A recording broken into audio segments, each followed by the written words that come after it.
Hello everyone, welcome back to the channel where we dive deep into the wisdom of the world's best books to help you transform your thinking and your life. Today, we are exploring a profound yet less discussed masterpiece, How to Own Your Own Mind by Napoleon Hill. Before we dive in, don't forget to subscribe and hit the notifications bell to stay up to date with content that will give you tons of value. Imagine possessing the power to direct your thoughts in such a way that they consistently lead to success and fulfillment. Intriguing, right? That's exactly what Napoleon Hill promises to teach us. This book goes beyond mere thinking. It's about strategically organizing and controlling your thoughts to achieve your dreams. Stay with me until the end of this audio, as you're not only going to uncover the philosophical underpinnings but also actionable strategies that Hill provides for personal and professional excellence. Whether you're new to Hill's teachings or a seasoned follower, the insights from this summary can profoundly shift how you approach your goals. Do phrases like, "Your mind can control any situation and think positive" irritate you? While they carry logic, how positive do you really think you are? How can you use your mind to overcome difficulties?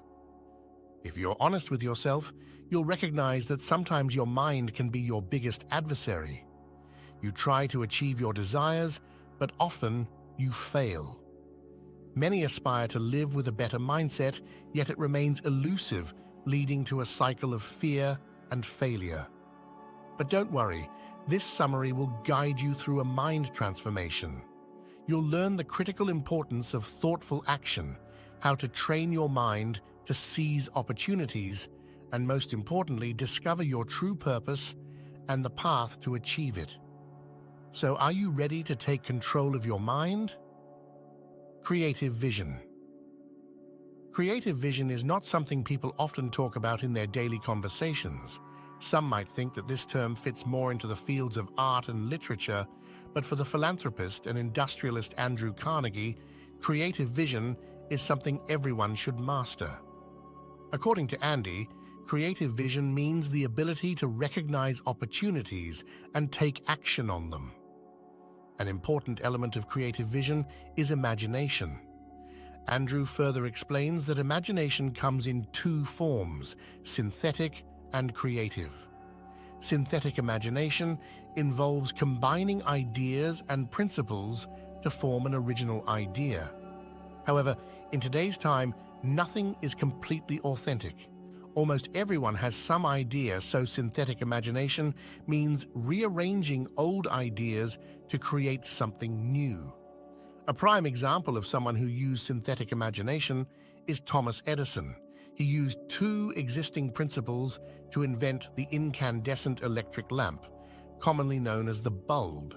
These were the principles of energy and the electric lamp, which were already in use during Edison's time. However, electric lamps did not last long. The light came on because it had pieces of wire connected to electric energy, producing a white glow. Electricity would burn out the lamps. Metal quickly, so Edison thought of using charcoal, which could burn for hours with electric energy. This original idea from two old ideas was used by Edison for many years. Another type of imagination is creative imagination. This happens when a person creates a new idea. The artists and writers you admire use their creative imagination. They don't know where these ideas and visions come from, but they come. Back to Edison, where did the brilliant idea of using charcoal in lamps come from? In many interviews, Edison said that he just had an idea and took action on it. The same applies to the artists you like so much.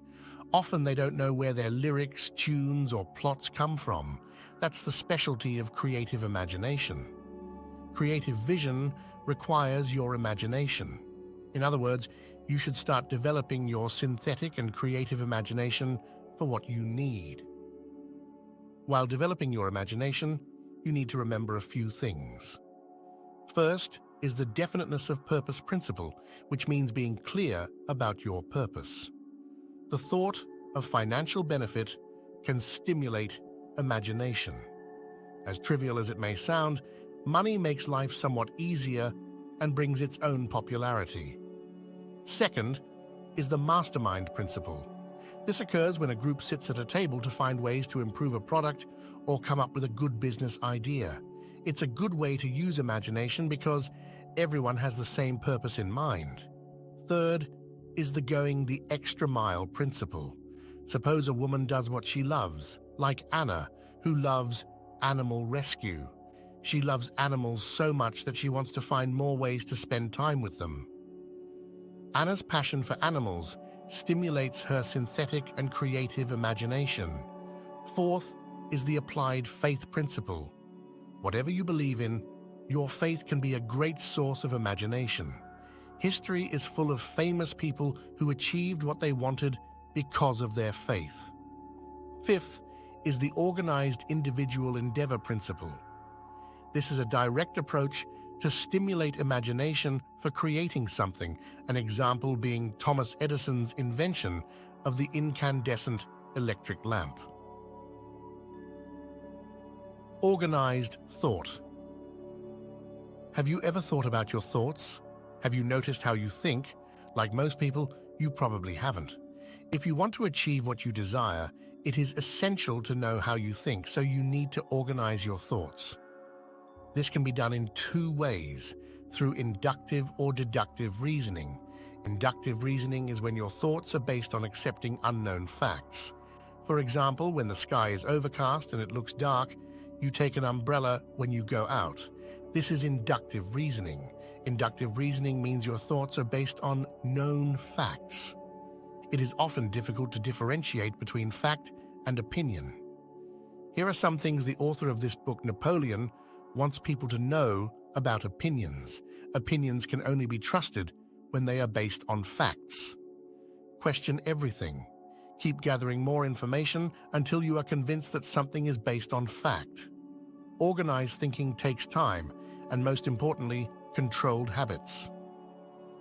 Until you make it a controlled habit, you cannot think in an organized way. Think of your mind as a camera that has lots of information stored. If you do not know what to focus on, your mind will keep capturing everything. In other words, your brain will keep adding useless information from around the world, including useless propaganda, gossip, and trivial matters. A controlled habit will help your camera stay focused. It will be able to zoom in on a rare bird among thousands of trees. That is, you can focus and store only the important and useful information in your brain. When it comes to controlled habits, where will you start? You do this through the definiteness of purpose. For example, suppose you want to be healthy and fit. You complain about how much weight you have gained. Then you decide to become more aware of your health. However, your desire to be fit and healthy is just a desire. You are still eating unhealthy foods. You are not following a healthy lifestyle. You haven't made any changes to your environment. Controlled habits require willpower. You need to be aware and make an effort to reach your goals. You want to improve your organized thinking, but this can only happen through repetition. You no longer easily believe everything. You research the things you want to know more about. The example above is more of physical repetition. Although it is effective, you should also do mental repetition. A good example would be affirmations. Also, do not underestimate the law of attraction. Whatever energy you give to the world will return to you. If you habitually look on the bright side, positive things will start happening to you, and the same can be said for the negative. Controlled attention. Controlled attention is as crucial as controlled habits. Napoleon emphasizes that controlled attention is one of the principles needed to become successful.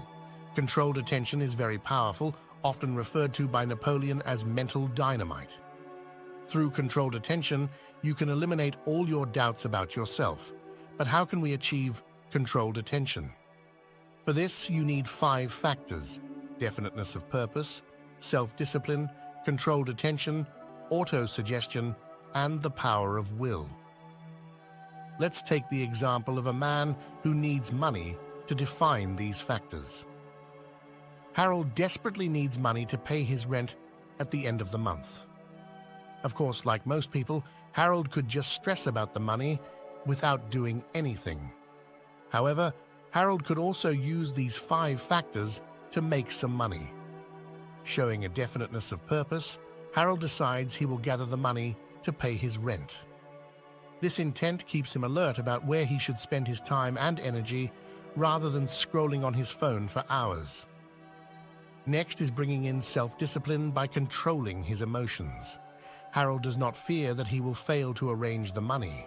He does not let his doubts and despair take over him. While it is hard to earn money quickly, Harold knows that if he lets fear win, it would not be good for him. His fear would force him to give up. The other factors are brought together by the next factor, which is controlled attention. Harold spends most of his time and concentration on making money, which is what controlled attention means. Next is autosuggestion. Autosuggestion is when Harold starts brainstorming. He starts looking for ways to make money. Since he was good at fixing things, Harold could ask around his neighborhood if anyone needed something repaired, or perhaps he could tutor their children in math, as he was good at it.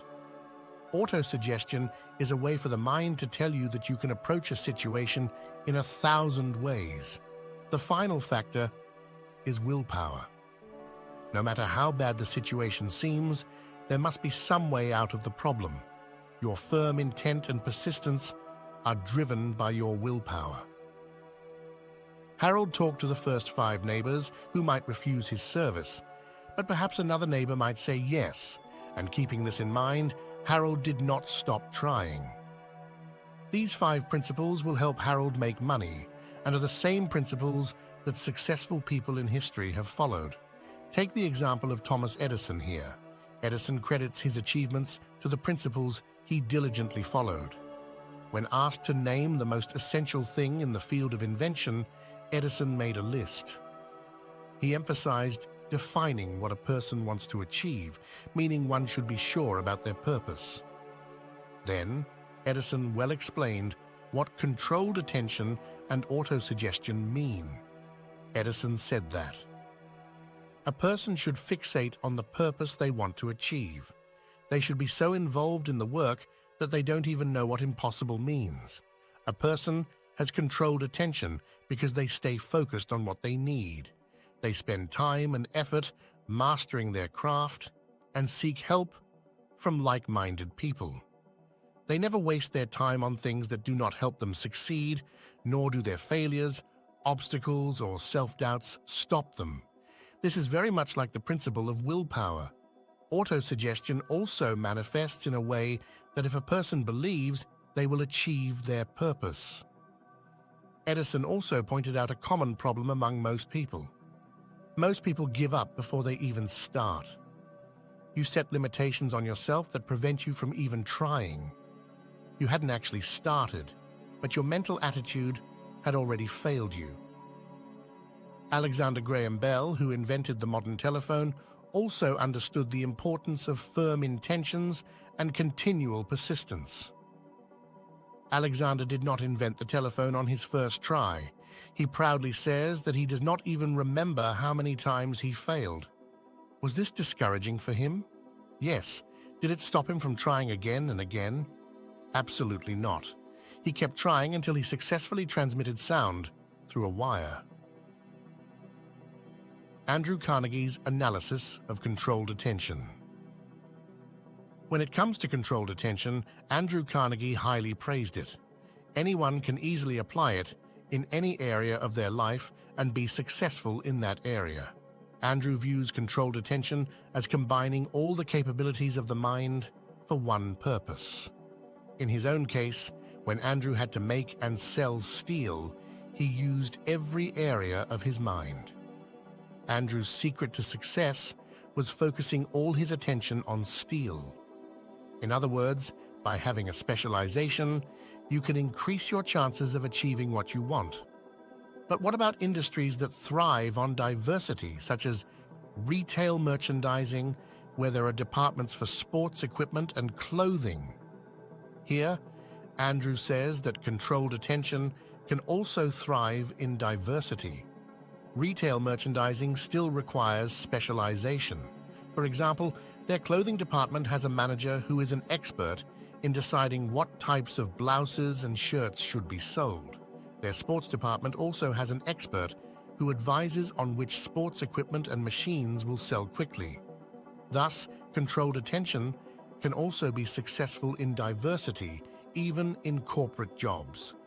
You can achieve controlled attention where there are departments, managers, and rank-and-file employees for a specific area of the company. A human resources manager never takes on the responsibilities of the chief financial officer. The same thing can be said for its employees. An employee from the accounting department does not handle tasks from the sales department. If you are unable to decide which field you should specialize in, there is no need to worry. Andrew advises that we should carefully decide where to invest our time and effort. If you have an idea of what your major purpose in life is, this will also help you. It can lead you in the right direction.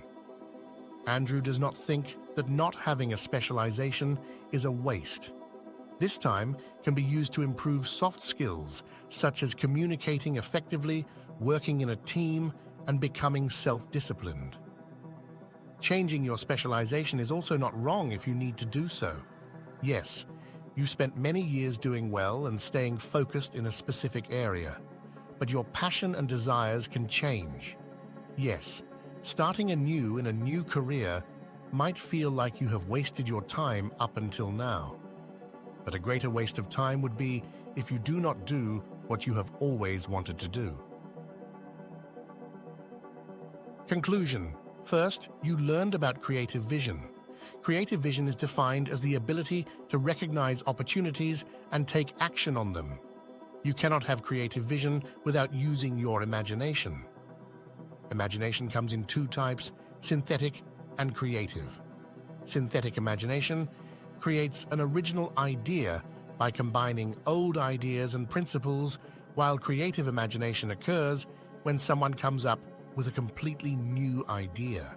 You can use 5 principles to stimulate your imagination. These are definiteness of purpose, the mastermind, going the extra mile, applied faith, and organized individual endeavor. Second, you learned how to practice organized thinking. Organized thoughts do not listen to opinions. If an organized mind hears an opinion, it fully analyzes it. You can achieve organized thought only through controlled habits. Controlled habits mean consciously striving to achieve what you need. This is done through physical and mental repetition. Third, you understood controlled attention. Controlled attention is as important as organized thought. There are 5 factors to controlled attention: definiteness of purpose, self-discipline, controlled attention, auto-suggestion, and willpower. Fourth, you learned that controlled attention applies to every area of life, especially in careers. Specialization can increase your chances of success. It helps you focus all your time, attention, and energy in one field or industry. The more you know about a specific field or industry, the more likely you are to succeed. No one can stop you from achieving what you want. Ignore the fears and doubts in your mind and plan to achieve your dreams. What is the real purpose of your existence on this earth? Once you find out, your mind, body, and soul will fully commit to achieving it. Trust in yourself. You can definitely do it. And that, my friends, marks the end of our journey through How to Own Your Own Mind by Napoleon Hill. If this summary sparked your interest, I highly encourage you to get a copy of the book. Lastly, if you haven't already, please subscribe and hit the bell icon to stay updated with our latest uploads. I'd love to hear your thoughts on this book and how you plan to implement what you've learned. Drop a comment below and let's keep the conversation going. Thank you for listening, and remember, the power to change your mind is the power to change your life. Keep reading, keep owning your own mind, and I'll see you in the next video.